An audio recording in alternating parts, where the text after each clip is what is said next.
Welcome to another edition of Business Wisdom Wednesdays here inside of Hush Harbor. Hush Harbor is located here on H Street, and it's on H Street on purpose. Hush Harbors was designed to be a safe place for us to do what our ancestors did, come back together. So please, let's let's have this Hush Harbor moment so that we can get a chance to introduce you to another amazing. I'm gonna sit back in my chair because this sister wakes up every day on purpose to make the world a better place. So, my sister, tell us who you are and go into what you do. Okay, Okay. I can do that. All right. Okay, so hello. I'm I want you to speak into the mic a little bit more You because I want got it. everybody to hear you. Is that Everybody. good? Yes. All right. All right. All right. So my name is Shamel Clark Smith, and I am the outreach coordinator for Dreamers and Achievers Center, Inc., which is located at 3625 Martin Luther King Jr. Avenue, Southeast, Washington, D.C., 20032 in the Ward 8 community. Now, you are a Washingtonian, aren't you? Through and through. Yeah, I heard how she said Martin Luther King, right? I do the same thing. I love it. With all due respect, we know what King has done, but you are doing service to the community in that honor, in that legacy. Can you talk about the service? And then I want to kind of unpack the why. Absolutely. So the services that Dreamers and Achievers provide to the community, we are a peer-run drop-in center.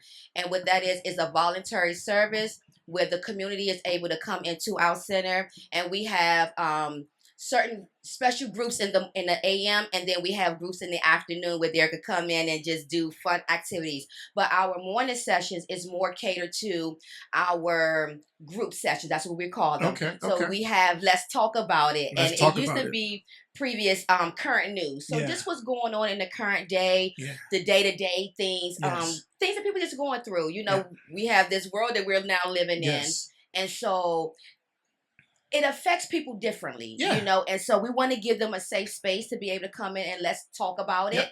And then we have our other groups, our 10 o'clock and our 11, which is more so geared on anger management, coping skills, Yeah. life skills. Yes.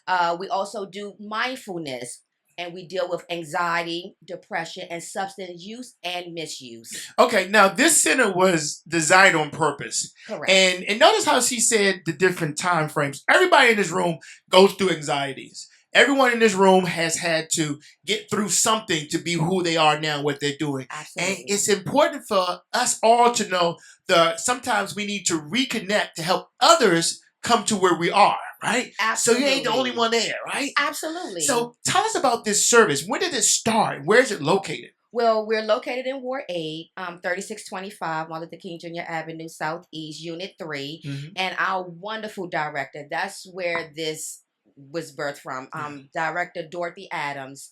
And she's a phenomenal being. Yes. Not only do she care for the community itself in a whole, she cares for her staff. Yes. I did 20 years in DC government, and I tell people all the time, I have never worked for someone in the leadership role, in her role, let me say it that way, that cares so much about the person, because for her, this is my opinion, for her, if you're not good in yourself, you can't be good for anyone. You can't serve. And that means like self-care. She is big on self-care. She knows when something is wrong with us sometimes before we even do. Got it. So she's in tune. She's very in tune. So that work for someone like that to care is an honor. So on your papers, you got a lot of papers back there at that table in the back. I want everybody to get a few pieces. May I hold some of the paper? Yes. Okay, cool. Now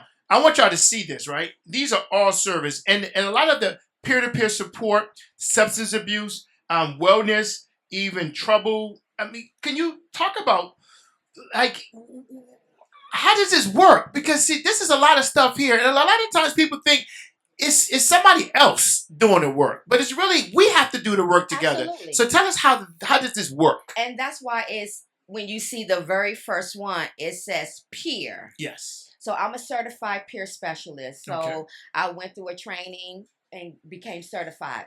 Now, the reason why we I think it's because of the peer-to-peer. It's shared lived experience. Okay. Because although we may have a different road or a different path that we may have taken, recovery is recovery. Recovery is recovery. You know, at the end of the day, now every recovery picture looks different for that person, but recovery is recovery.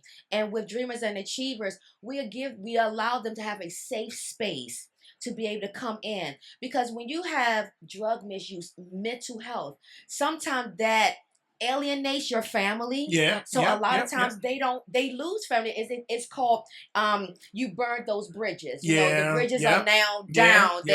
No one wants to entertain you. No one wants to hear. Done that, heard that. I know it. But that bridge has to be, because sometimes you might be the bridge for someone else. You might can't tolerate it from uncles and nieces and what, but you might have compassion for someone who's trying, right? Because your cousin might not be trying, but this person is. So how could someone who want to help get connected to be a peer person, to be connected? How can we help? So with that, for the community itself, we are open to the community. Okay. And we're on Eventbrite. Okay. We're on Facebook. We're at dreamersandachievers.org. You can come in, and like I said, it's a drop-in. Okay. So you can just appear and say, I want to help. Someone will be there from 9 to 5. You can come in at any time. We have volunteers. Okay. They find us on Eventbrite when they look for nonprofit agencies. We are there. Okay. And so we have people that will email us and say, hey, I just want to come and volunteer for the day. And so every Wednesday, I forgot to mention that, every Wednesday is our community outreach day. Okay. All right. And with that, that's from 1 to 3 p.m. And we have partnerships with local grocery stores. Okay. And so what we do is we have and we actually have one of our employees here, Mr. One of my John big brothers. Yeah. And he's a wonderful asset to Dreamers and Achievers. Yes. He's skilled to go and do our pickups with our partner stores. Okay. And when we get it back, we organize, we structure it out. And what we do is give the community a sense of no shame, no embarrassment. Because sometimes when you go to the grocery stores, how many times have we may have seen or we saw or know of someone who had to put that food back, right? Because they didn't have enough. I mean, you look at one. Come on now. I mean, why you're so funny? See, somebody out there be real, right? Yes, my mama used to send me to the grocery store, and it was always, I don't know how she did this, but she was always a cent or two. And I had to be there like, okay, do I do the eggs or the bread? Or do I, so I know what that feels like. It's a real feeling. It's a real thing. It happens, and it's still happening today. Oh, and so what Dreamers and Achievers have set out on this particular day, we do clothes. Okay. Anyone is able to donate to us at any time. We take clothes donation for children, women, men. It doesn't matter, because we are serving the community. Serving the community. And a lot of the community that come in, they have families. Yes. Today we had, oh my God, we had so many men clothes. And a lot of times we don't get a lot of men clothes. So when they come and they're out there, they're gone. Everybody. They are so gone. So let me ask you this. And now everybody get ready for some questions, because I want you all to be able to directly ask her some questions. I just went to a young lady who I haven't seen, right? But she's here supporting her partner, right? Okay. And I asked her, I said, how are you? Right? Because a lot of times we serve and we do it. How did you become who you are now because you are serving others? I would say this. What I'm doing currently, and it's funny that you asked that, is because some years ago, I had a partnership with a local giant. Okay. And for whatever reason, I got a phone call prior to the partnership. And it was like, hey, do you need any food? And I was like, yes. Yes. I have a household of 8. Yes. You know, my husband, my children. Yep. And I can use a little bit. You know, I had just left the government, and I was like, absolutely. And so I ended up going and me going to get for myself. Yes. The lady that was the point of contact there, she said, how would you feel about being the food bank person? Ooh. And I'm like, I guess so. Yeah. And I'm now trying to figure out, how am I going to be the food bank person when I don't have a place to be a food bank person? Yeah. Well, I did. My front yard. Yeah. And so I would go and load up my truck from front to back, laying all the seats down. I would go get that food, take it to my home. Husband looked at me like I was crazy, but yeah, he was like, he my knows heart. you. He knows who he knows married. me, so Yes. it was no sense of combating it because it wasn't going to go anywhere, right? And so I just laid out, because I always had tables. Okay. So I would just lay out in my yard, all the tables. Yes. And I started out with doing this with my neighbors. Okay. The street I lived on at that time, it was all elderly people, all of my elders. And so for me and my young family, that was a way for me to give back, because I know that with my own mom being a senior citizen, I know how difficult it can be to get food. We can get all of the, the non-healthy food, right? We can get the non-healthy food, but I guess when it's time to come to get that healthy food, most people don't have the finances to do that, to cover it. And people don't want you to even do it. Even to get it, you brought the food to the community. Could I say, was it a food desert in the community? It was. Yeah. Because we were coming out of the pandemic during this time, too. See? So this is when everyone was going to the stores and the shelves were bare. Wow. They didn't have anything, or people was actually fighting for what was there to get it for their own family. And you're bringing it there. And I just said, you know what? I have the time. Yes. I'm just going to go and do this. And I would just, my son and I would just sit in the hammock in the yard. And they were like, how much is it? And I'm like, nothing. It's well, free. Do I have to be a resident? No. Right. If you have a bag, and then it got to the point that the point of contact person at the Giant, she just started giving me bags, like the Giant bags, and she's like, just take them. Right. And I would just let them have whatever. And then if there was anything left over, I would call my children that didn't live with me. I would call my family, like, hey, I have this. I would call friends. Right. Just to be able to just be a resource for them. Y'all hear this? And Chef April, you sitting there like, yeah, I know what she's talking about, right? Brother Eugene just walked in the building. And so when I'm telling you, sometimes you just got to show up. Just show up. And when you show up, you grow, right? Absolutely. Now, you work with other people who do the same thing. Do you mind sharing? I know your staff. I know you don't really call him staff because he's your brother. Y'all work together. Do you mind talking about some people that work with you and how you all do this? Because I want to motivate some people who are here in the room to volunteer. I want to motivate them to realize that they can do what you did. Absolutely. Absolutely. Showing up just looks like showing up.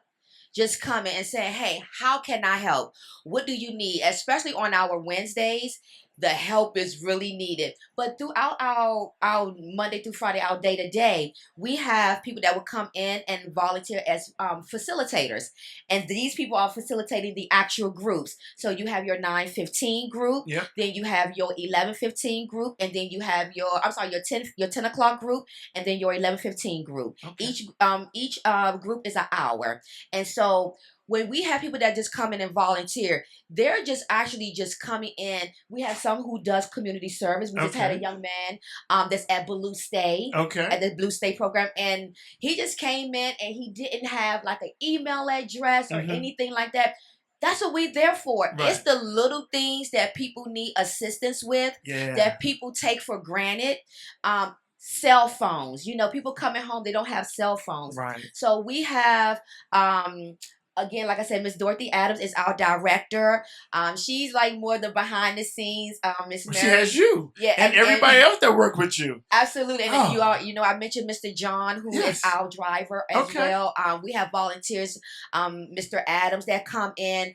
Our other volunteer, not volunteer, but they're there as field practicum, which is a longer term for like intern, where they're done their program and they're coming to get their hours. And I want you all to know this organization is real, and here's an opportunity for you to ask a question to a young lady who wakes up every day to serve the community and know you can do it also. Any questions?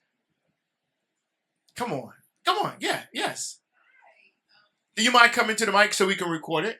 Thank you so much. Please tell us who you are and give her your question. Yes, absolutely. Thank you for being here, first of all. Thank you for having me. My name is Chelsea Everett. I work with Accenture, low-key employee of Greater Washington Urban League, supporting them with all things. But wanted to ask, how did you get started? how, like, and I mean, like, I'm trying to get to the nitty gritty, right? Like, how did you actually start from maybe, like, I would say inception to, like, okay, this is functioning, right? Like, we are actually running. So great question. The good thing is it wasn't my business to start.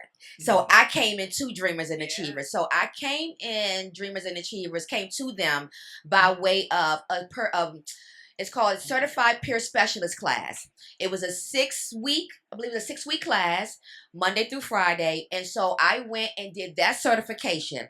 Once I did that certification, within that certification, you have to have a certain amount of hours. In a sense, like intern or community service, in order to take your exam, to pass, and now to be certified. So when I did that, I passed the test. I did my hours. However, in me doing my intern with Dreamers and Achievers, it's called Field Practicum. So when I did that with Dreamers and Achievers, I felt at home. And I'll go just a step back from that. While I was in the class, I knew that in the peer specialist realm is so wide. So you can do 101s, you can do what I do, which is outreach. It's so many other avenues. You can just work with the elderly, you can work with children. You gotta show up though, right? You have to show up, right? Yeah. And so with that being said, in me doing my field practicum intern with Dreamers and Achievers, I fell in love with the staff because I prayed that one, I didn't want another job where I was in rush hour traffic. Amazing. I wanted to be somewhere where I was no more than 30 minutes away driving from home. Okay. And I wanted to be no more than 5 minutes from my son's school. Don't he ask his prayers? Right? A prayer. So ask his prayers. I'm not in no rush hour traffic at all. Yes. I live 20 minutes from the job. Thank you, Lord. And my son's school is 2.3 minutes from my job. Wow. And your job is on purpose. This is why Hush Harbor is giving us this space to make sure that we can tell the truth. Absolutely. And there are so many people in this community that's struggling and need help. Yes. Before we go to our next guest, right? Can you tell us, what do you see in helping that a lot of times people don't even ask for, but you know they need it and you're there to give it to them? Understanding. Y'all hear that? Everybody don't want your money. Sometimes they just want you to understand this is where they are. And to listen. You know? And to listen. Because sometimes they come and they're going through, and I mean they're going through, whether it's homelessness, benefits, services that they're not given even when they're within a certain agency or whatever that may look like for them. Yeah. They're not getting the services that they are in dire need for, whether it's mental health, whether it's just day-to-day living, substance use or misuse, and just support, to know that they're not by themselves. I tell people all the time, we may not walk the same road, but we probably in the same neighborhood. Yep, same neighborhood, don't even know it. And don't even know it. You might can't fit my shoes, but we still tie them up the same way, And a lot of times people think that the struggle is not ours, but it is ours. It's ours because I might be that person in that struggle because I do struggle, right? Absolutely. And so I'm asking us in this moment to, before we want to meet someone else. And this is why we ask you to put your phones up. But we do have pencil and pad for you to get to know one another, right? Because no matter where you are, there's somebody that's there ready when you're ready. Absolutely. And you can be that ready for someone who is looking for what their next is. A lot of times there are people who are still in, they're not ready. Right. But in your location, name of the business again? Dreamers and Achievers Center, Inc. People are ready. Yes. And so we need you to be there for those individuals who are ready. And sometimes you showing up to serve like you did will lead you to a whole nother level. I know you heard Chef April talking about she leads with service. She lives for service. And because she served, she's able, and her business is growing. If y'all did not get Chef Wood soup, Chef J, I call her, Mason jar soup. Chef April, did y'all miss some good soup? Okay, great soup. And she lives in that service. And because of that, she knows. So my last question, unless y'all have any other questions, any questions? What is it like working with her? Amazing. Tell us about that. Come on, to the mic. Because you, I got to. Because right there. Because you told me first. You said you went to serve, and because you went to serve, you got a job. I did. And so before the job, your new life, man. Look at you. Absolutely. Tell us. All right, so I was incarcerated for 30 years, and I was going through the transitional part of the reentry part, into the community. So one day I'm going up MLK, and I'm looking over at this yellow house, and there's a line in front, and I see people coming out there with good food. I'm talking about oxtails and steaks and stuff. So steaks. I like during came So right, you need to get there. But so I went over, and this young lady engaged me. And she was very, very kind and understanding. I mean, I got on work clothes and everything. I don't look anything like I do now. Mm-hmm. So, and she made me feel welcome, like she said, like Miss Shamel was saying. And I just felt like I needed to give back, which is one of the principles, Yeah. And she said, "Sure, come on."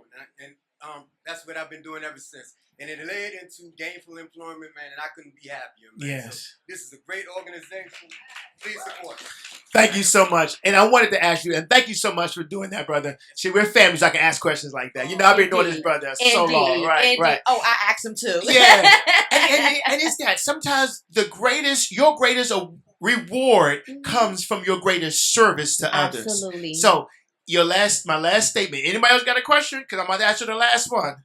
Now, in this country, or forget the country, in D.C., when they're talking about, changing and then taking it, yes, what do you think most people are afraid of when they are coming through your doors to get service? What are they most afraid of? And I want y'all to hear this, because to go somewhere and say, "Help me," some of us are too proud to even let someone know that you need help. For sure. But to get to a point where you're saying, "Help me." Yeah.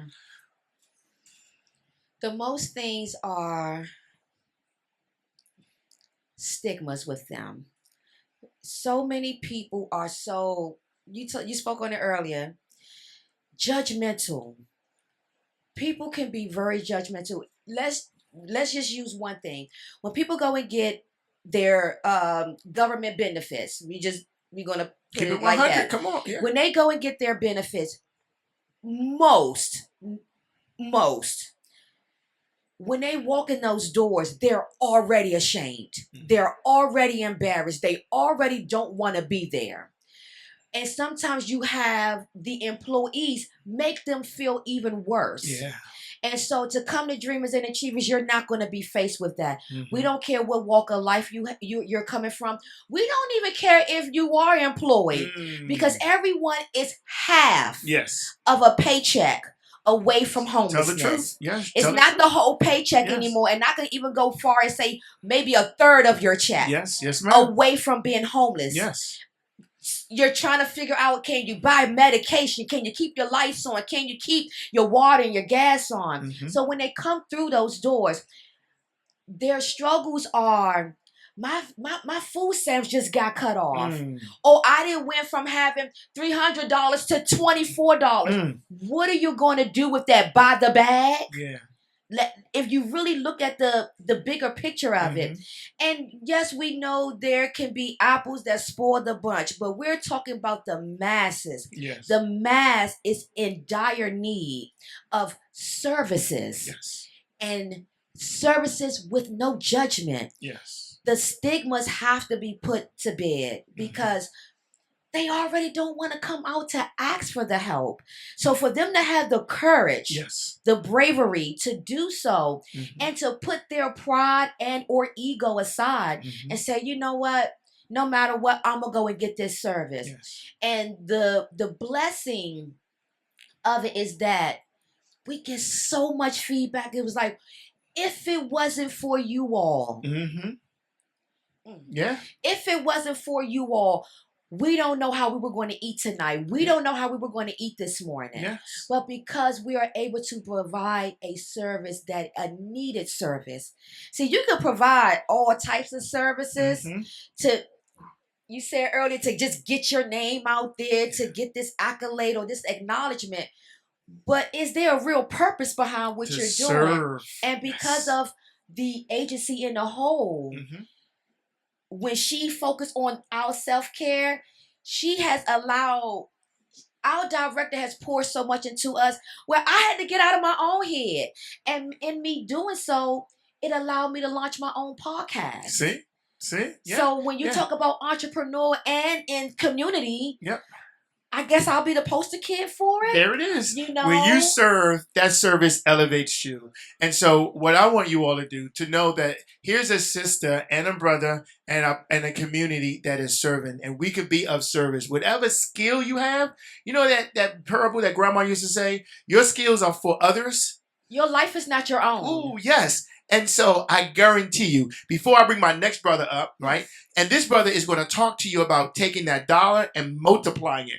And he's going to talk about that dollar, but that dollar comes from the service that you do, right? Yes, sir. And that multiplication happens when you show up to help someone else. So do y'all mind standing up and giving my sister some love because she's on service? Yeah, please, yes. And just really quick, I want to thank you all, and thank you for having me. Thank you so much, Aki, for having me. And I was just telling Chef that I took a leap of faith because we were talking about the pandemic, and I had initially started a podcast, and I allowed fear, which is the false evidence that appears real. Please remember that. Fear is the false evidence that appears real, and it's not real. But I allowed fear then to stop me. But after a while, I got tired of running from God because I couldn't outrun him. And I launched my podcast, and the podcast is currently now on YouTube. I actually didn't get a chance to watch it tonight because I'm here, but it's okay. It's called A Sit Down with Shelly. Shelly is spelled Shelley. And the main purpose behind this podcast is about real life, real stories, real challenges, but we also laugh. But it gives my audience and my guests a safe space to tell their story unapologetically, no judgment, no interference, because sometimes what we want to do, just be heard. So please, I hope you like, share, and subscribe it. And please, by all means, please support Dreamers and Achievers as well, because it's a needed service, and our community is in need and loves it. So please share, send people out. I don't care what ward they're from. We serve all wards. So thank you for having me. Awesome. All right, you want to take 3 minutes. Get